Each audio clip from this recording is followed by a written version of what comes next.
Hii university kwanza itatuletea elimu kwa watoto wetu. Watoto wetu wengi wanakosa elimu kwa sababu universities zinakaa ziko mbali na kutembea, kusafiri, kwenda kupata opportunity ya kusoma pale.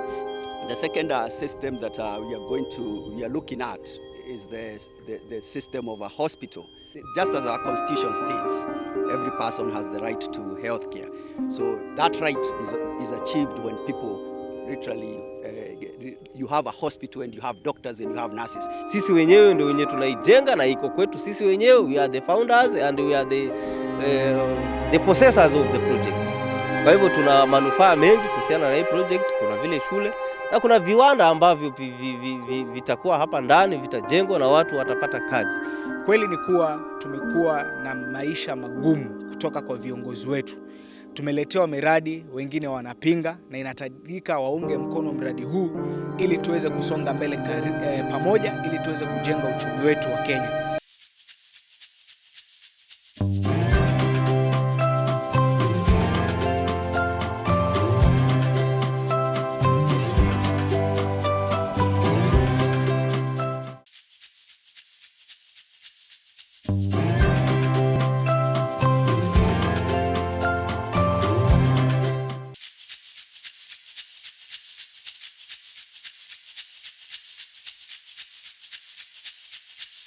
Mimi ni mzaliwa wa Ndara, mkazi wa Ndara.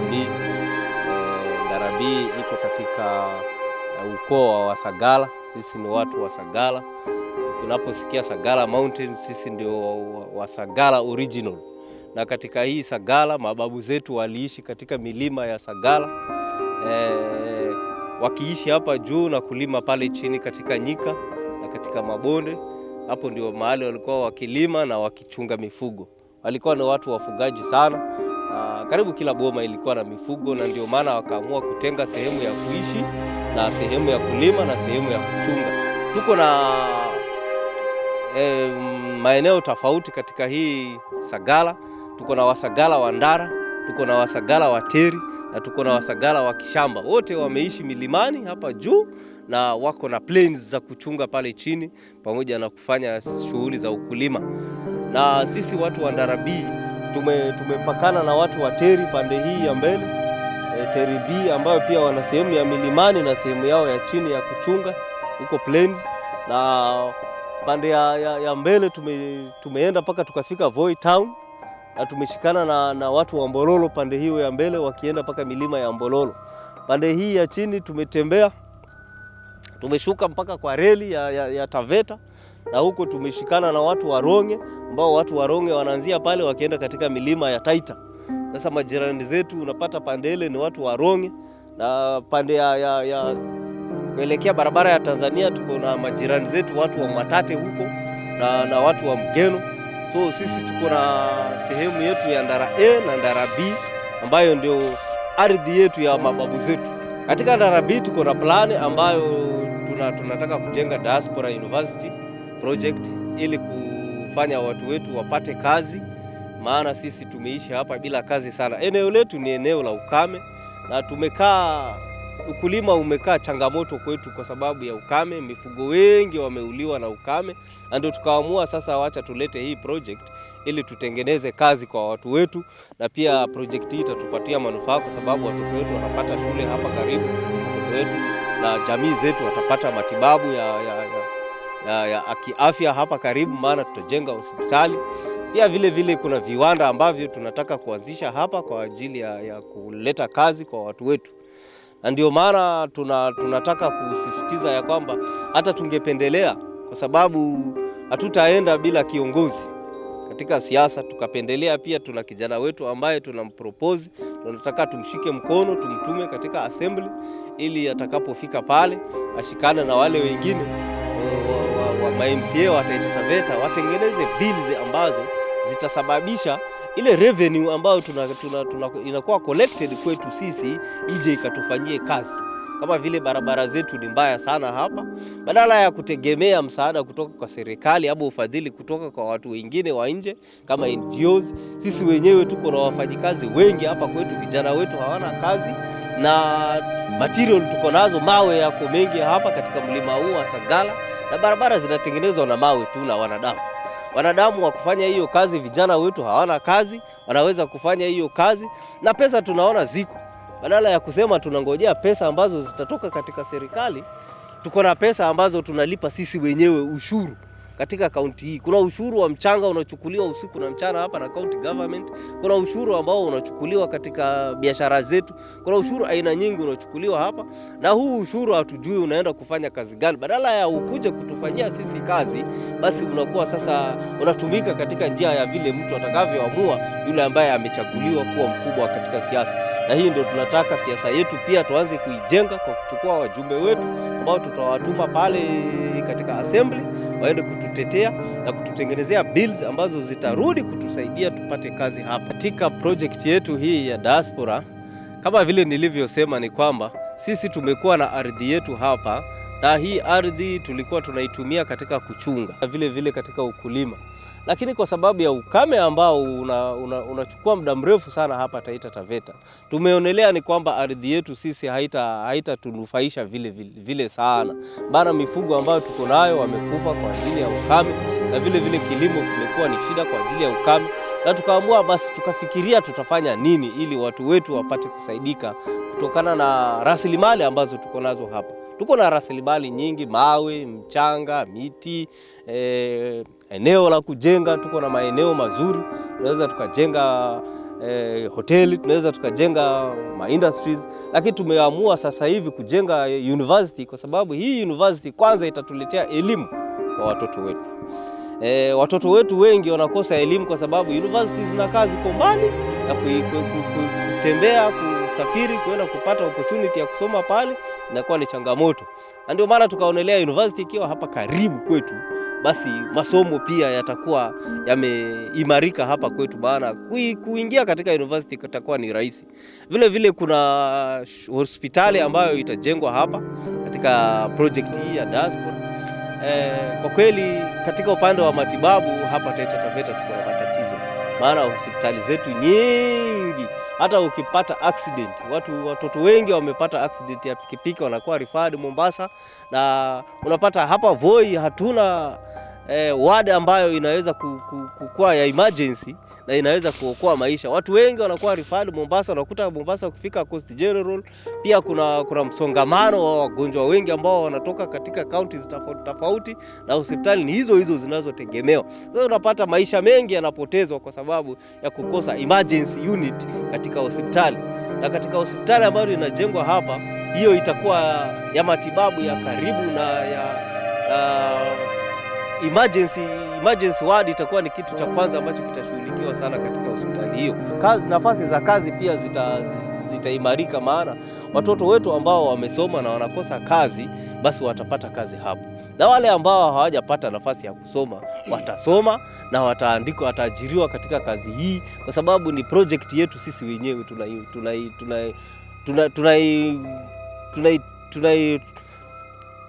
tunaimiliki sisi wenyewe. Sisi wenyewe ndio wenye tunaijenga na iko kwetu sisi wenyewe. We are the founders and we are the possessors of the project.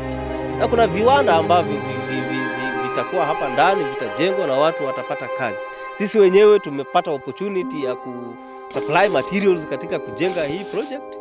Natural materials ambazo haya mawe yamekaa hapa miaka yote. Sasa tumepata njia ya kuyatumia na kuyauzia projekti hii, ambayo sasa itatupatia sisi mapato kama jamii ya Ndara B. So tuko na nafasi nzuri sana ya kuuza materials katika hii project, vile vile mchanga, mawe, maram ambayo iko hapa kwetu imekaa tu.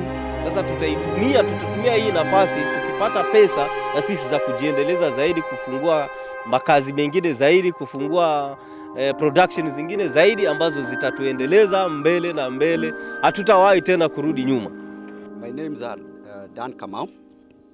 I lived in the US in Boston region, and that's where the Diaspora University Town project started in the city of Worcester, the second largest city in the state of Massachusetts.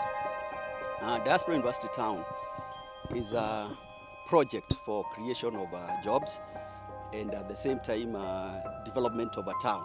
Just as it states, we'll have a university and a town in the project. What are the projects in that town? There's going to be the university project, and what that means is that we are going to train people after they finish their high school.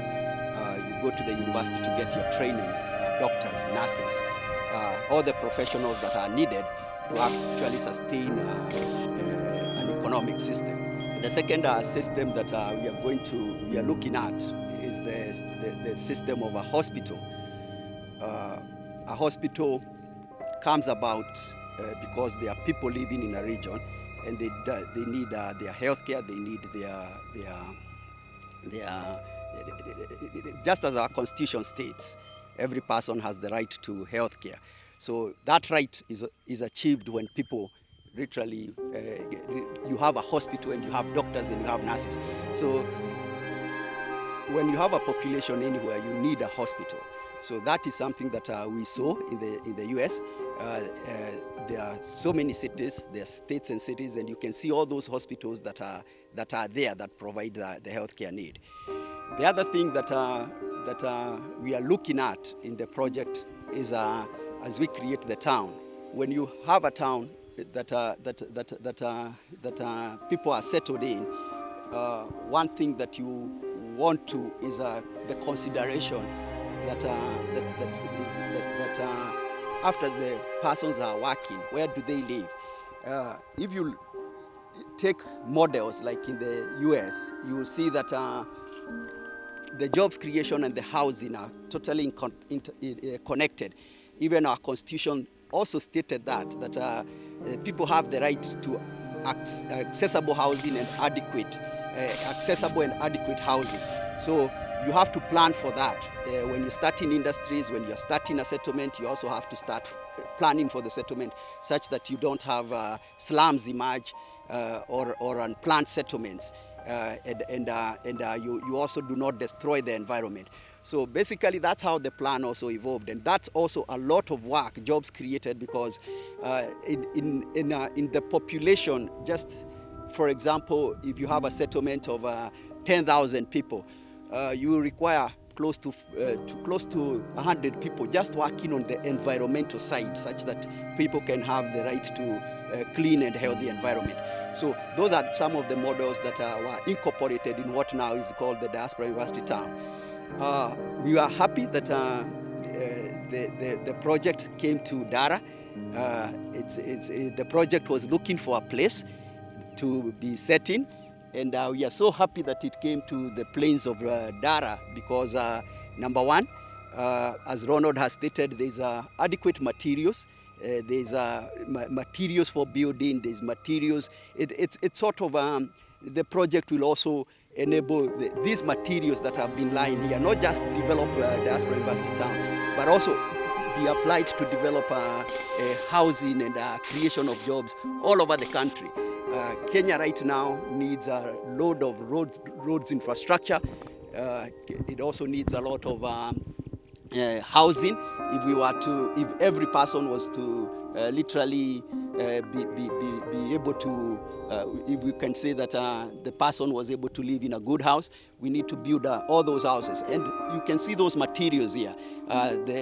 Currently we are estimating just the materials found in the land that will be applied is close to 3 billion.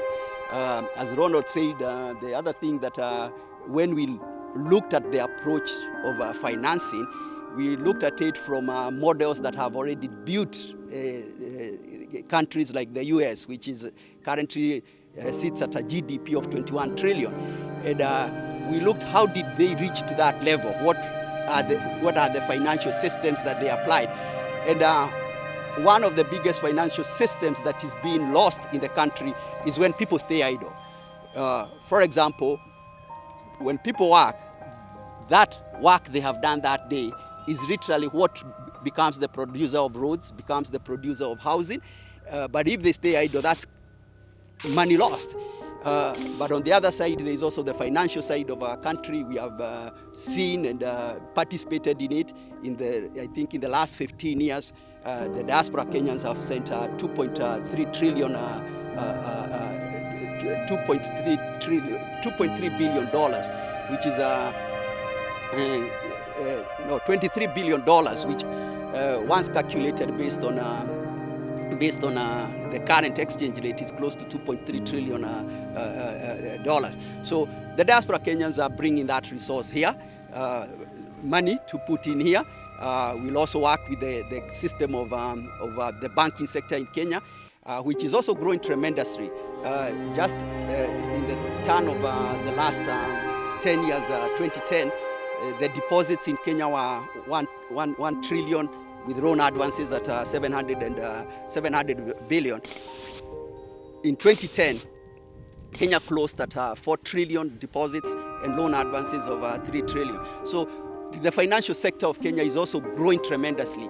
So we are just going to interconnect with the financial sector and be part of that, also growing that financial sector as we put more people to work. Our current budget for the project is 130 billion in 5 years. That's our master development plan. And out of that budget, around 5 billion would go to natural materials, which we are estimating that Ndara community will be able to supply that material and make an income out of it based on the material that is out here. We are also very happy because we have found people who have been also very industrious, very entrepreneurial. And as you can see, we have people who are ready to start the whole process, and the community is large, almost over 2,000 people. And those 2,000 persons now put to work and also utilizing that resource, their human resource, and working will be the main producers and beneficiaries of what is produced there. Because any community produces its hospital, produces its schools, produces its food. It's not necessarily, and if you don't have, like for example, this land might not produce as much food as land in, say, Ndara. So what is the benefit of this land? This land can have that factory of medicine and vaccines that we are already starting, and those medicines can be utilized all over the country. So it becomes, that's what it is, it can become an educational place, and a medical place, and tourism. We are estimating that we are also developing the tourism sector that is going to be around this region. And currently there are people in the US working such that we have over 1 million tourists visiting. For example, this December, probably in 2 or 3 or 5 years to come here and you'll find probably close to 300,000 people visiting hotels. What you are seeing down there might be a town now that will have shaped, and people looking at it you could see probably like a state like Florida, where you have a lot of tourism, or Las Vegas. So those are the opportunities, and those opportunities are the jobs that Kenyans are looking for or are trying to achieve.